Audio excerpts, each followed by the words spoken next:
Hello. Today I will be featuring a game on the NA server. This time featuring the Moskva, the tier 10 cruiser. I had it for a while, but I hadn't played it in ages. And then because of the Yamamoto missions that pretty much forces you to use a cruiser, I kind of dusted it off and started playing it on NA again to get my missions done. I call out by informing my team that I recommend they go for B and C, because on this map going to A is quite tricky for the rest of the team, since it's very easy to get boxed in on A and struggle to move anywhere else on the map. That's why I always prefer B and C on this map. And I informed them that I will be using my radar on B and C, so if they want to capitalize, this would be a good time. The reason for my offensive radar is of course that we have so many gun focused DDs. We have a Kiev, we have a Akizuki, and we have an Ognavoy that are all going for B and C. The enemy on the other hand has very stealthy DDs, so the idea is I will provide early radar support for them, and they will be able to use this gun power to secure the caps and in general get an advantage. I do get briefly spotted. That is of course one of the great downsides of the Moskva.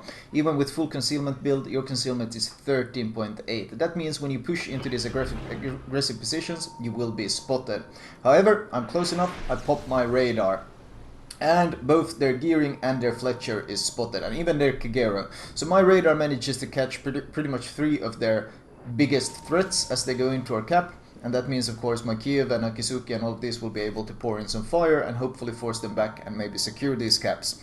Well, that's the hope, of course. My radar lasts 35 seconds instead of the usual 25. This huge increase in radar duration is, of course, the fact that they made slotting the radar module actually possible. It no longer costs you a significant... You no longer have to replace stealth to get it, but you can just replace a small amount of tankiness, which makes the trade-off very, very good, since instead of having a 25-second radar, you have a 35. Something worth important noting here, I was turning to the right, I get North Carolina I didn't expect there, shoots at me. It was completely unexpected and he caught me by surprise. Now what I did as soon as he shot was I aborted my turn and started turning into the shells. Now if you get caught like that as you're turning and the battleship pops up, whatever you do, don't just continue your turn happily. Because he will most likely be aiming for that, and if you saw where his shells landed, if I'd continued my turn there, I would probably have gotten, well, eaten citadels or gotten devastating striked. You notice that I'm shooting down a bunch of planes. I popped defensive AA, and that's of course because this ship has some of the best long range, or some of the longest range anti-air in the game. And that's why I wanted to get into this position, not just because of the radar threat that I can provide, but also because this 8.2 km AA range means that the enemy carrier will struggle to do any sort of scouting or bombing in this area. And going back to the shells coming in, when you see shells coming in like that, if I'd continued turning, I would probably have eaten Citadel. Since I aborted my turn as soon as I saw him, I already knew, like, yes, I'm going to eat damage, but now it comes down to mitigating the damage as much as possible. And by cancelling my turn, I did end up eating like 11-12k damage, which is some overpens and pens from the NC.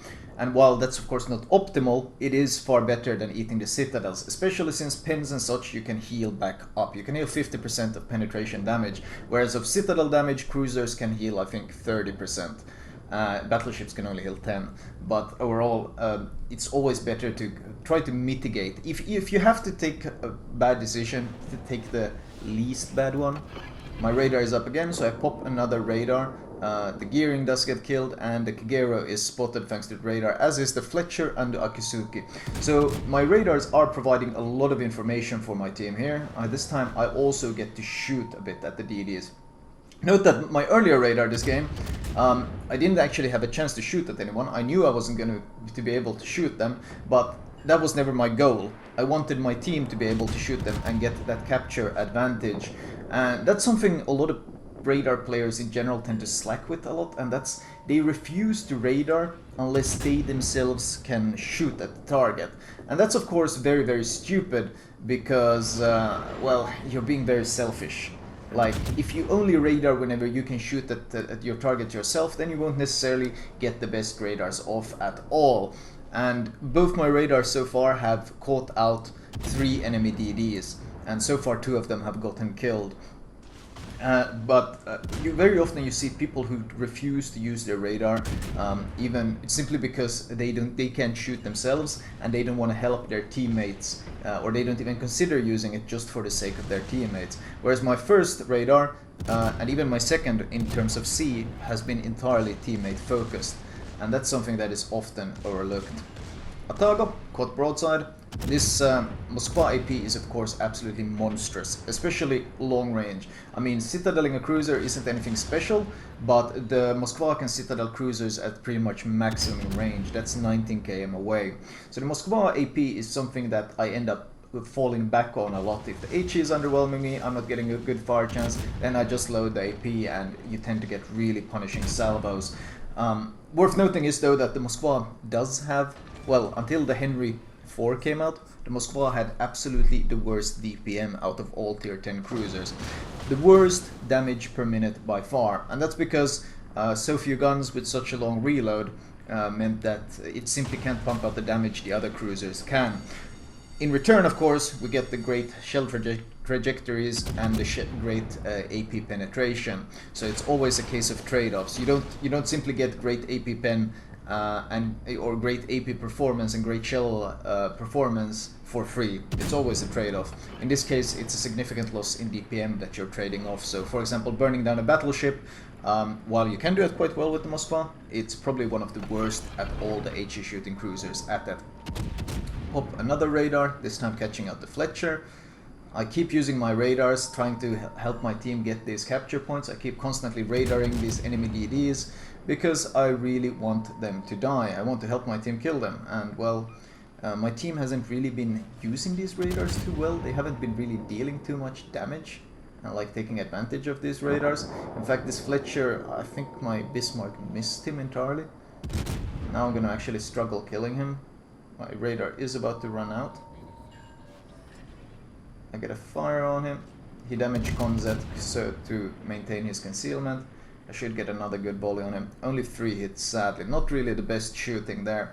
But at this point we have already lost 3 DDs, which is a bit sad, of course, since that's a pretty damn big loss. And the enemy team is now pushing hard through C. As you noticed, by the way, I've been reversing. I was close to the island at C to begin with, but I've been reversing away from C the entire time. That is, of course, because the enemy battleships are all pushing hard through both B and C. And if I stayed where I was of course going to get surrounded.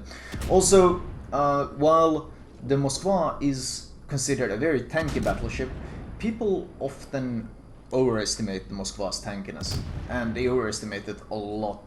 The bow of the Moskva is 25 millimeters, and the bow, you see where the first turret, right where the first turret starts, all the way from where the first turret starts, all the way to the bow, all the way to the tip, that entire length of ship is 25 millimeter armor. That is squishy. Like, in order to explain how squishy that is worse armor than the Hipper and the Prince Eugen has. That is worse armor than the Kutuzov has. The Kutuzov has 26 millimeter bow armor. This is 25. And that's the same armor that the Tada nose is. That's how squishy that armor is. So if you are nose in, you can get citadel through the nose extremely easily by pretty much every single battleship in the game. All they need to do is hit that nose area with their AP, and they will overmatch it, and they will pen you, and if you're nose in, you also get citadeled. So people tend to overestimate the tankiness of the Moskva simply because people don't know to shoot at the nose. They tend to shoot at the middle section of the ship where you have 50 millimeter armor, or the broadside, the belt armor, where it's 155, and those are two very tanky values. Those two values are extremely tanky for a cruiser.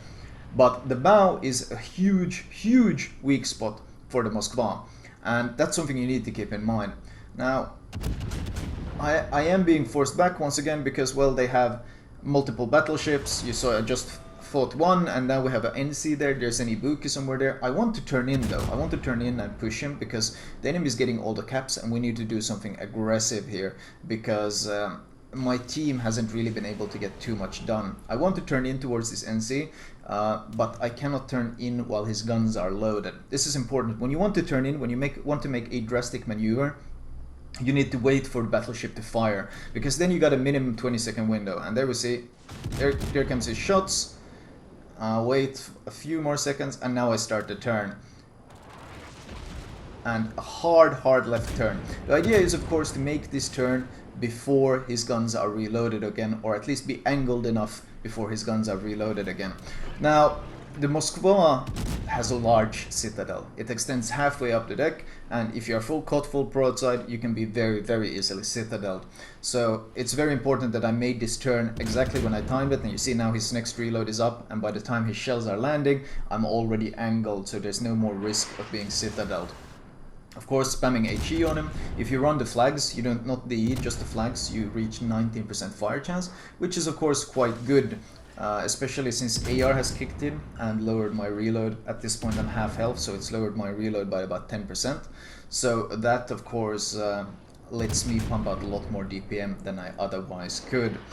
I'm ignoring the Ibuki for now because the NC is the majority problem here. Thanks to the middle armor, or the middle deck armor, the Moskva is pretty damn resistant to HE in general. So I want to deal with the big threat first, which is the NC, and now I'll deal with the Ibuki.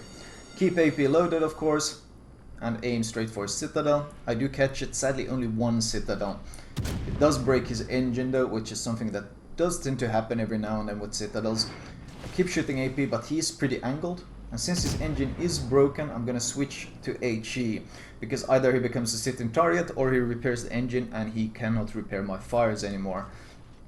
Now he's still not repairing the engine. Note that I'm turning hard left, turning away from him, because that way he will struggle to get his guns to bear. Also, I was expecting his torps to arrive at some point. That's why I stayed constantly angled and basically changed my course and so forth.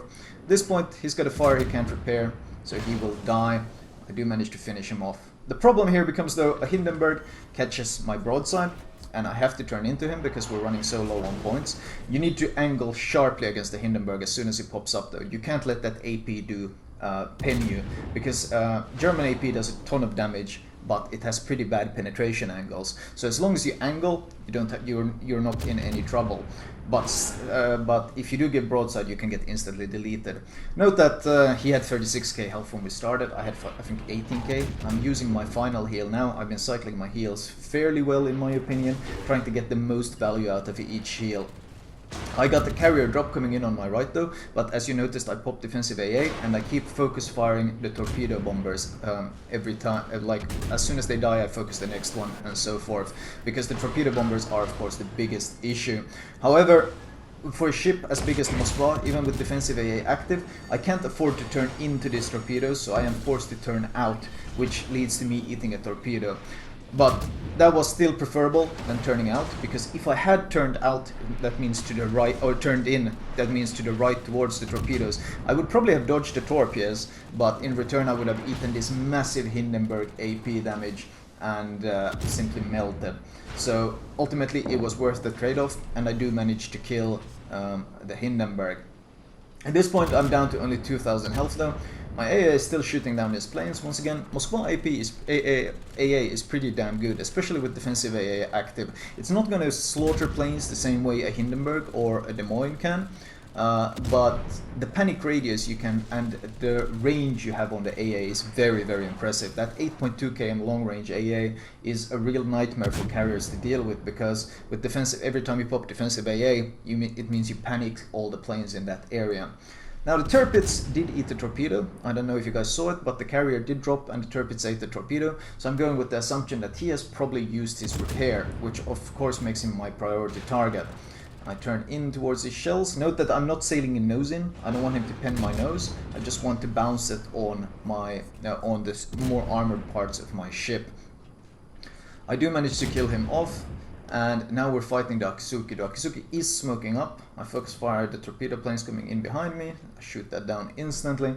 And I'm using my radar to see if I can catch this Akisuki out. Sadly, the Rune hasn't really been pushing in. If you've been reading the team chat, my team has been trying to get the Rune to like play a bit more aggressive. I don't think he understands that the enemy has 955 points, because capping wins games, and that's of course why I used all my radars early on to try to get us those caps, but my team kind of collapsed, and that's not nearly enough damage. I don't think I'll be able to get this guy. My radar is about to run out, and I don't think we have enough spotting. No, my volleys do not do enough damage. I think I could have killed him if I would have landed slightly better volleys, and sadly the time does run out. And the game ends, sadly, in a defeat. So, 650 credits is always nice. 213k damage. Not really the most impressive of cruiser damage numbers, but I think it was more the fact that the influence that I had on this game I considered very, very large. Like, I didn't really have any bad radars, and I did catch out a lot of their DDs, and I felt like I played my role as a Moskva, which is this heavy support ship. I think I play and more of a like a positioning holding ship.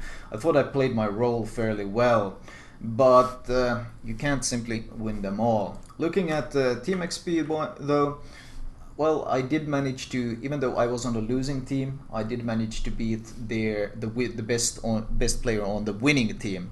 So that's of course always nice, or like consolation prize, I guess. A bit sad that the rune didn't push up a bit earlier. There might have been a chance to win this game.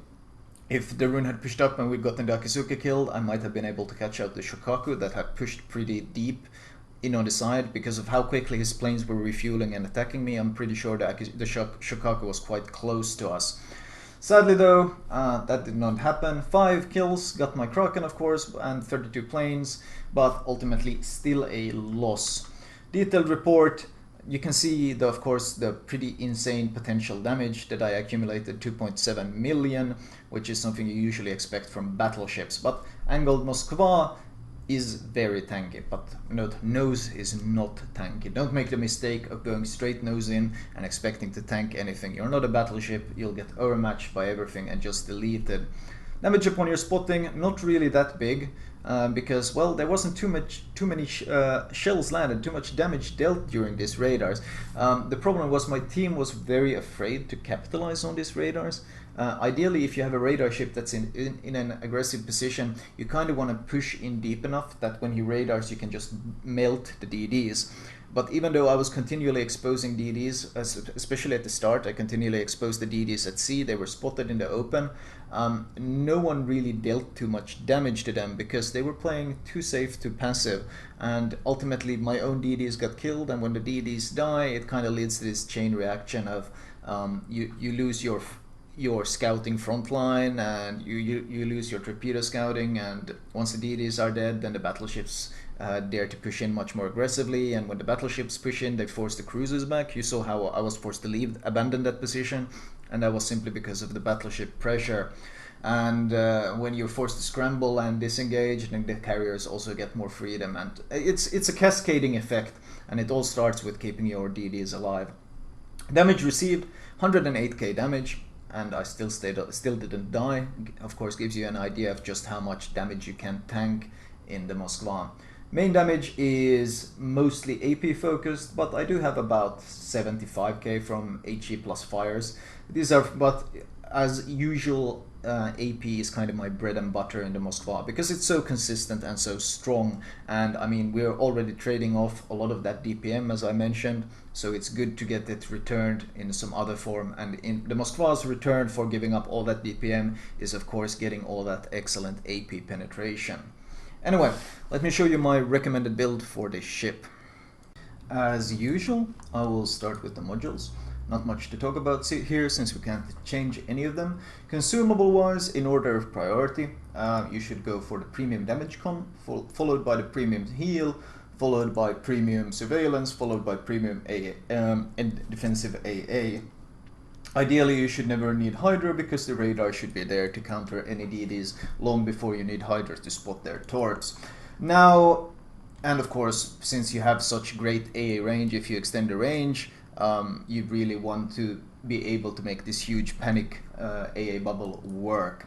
Anyway, upgrade-wise, priority number 1, main armaments mod, because those turrets do get knocked out if you do take a lot of hits to them. AA range, once again, we want to increase that panic radius. Faster reload, because the default reload of 19.4 km is already really good. The default reload, I mean the default range of 19.4 is already really good. The extended radar duration, this of course helps the Moskva massively. 40%, so instead of having the usual 25-second radar, we now have a 35-second radar, which is of course a huge upgrade. 10 seconds added to on top of already a great range radar makes it so much scarier.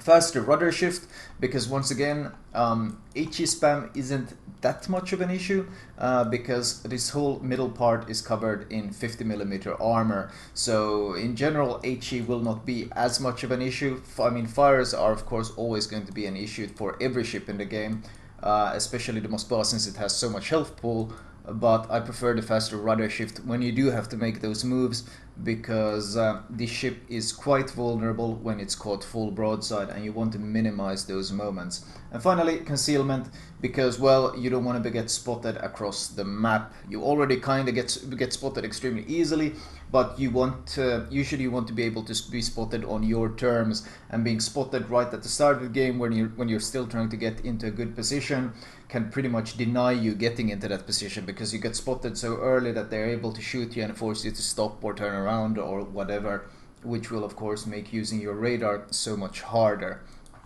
Captain perks wise, priority target is the absolute number 1.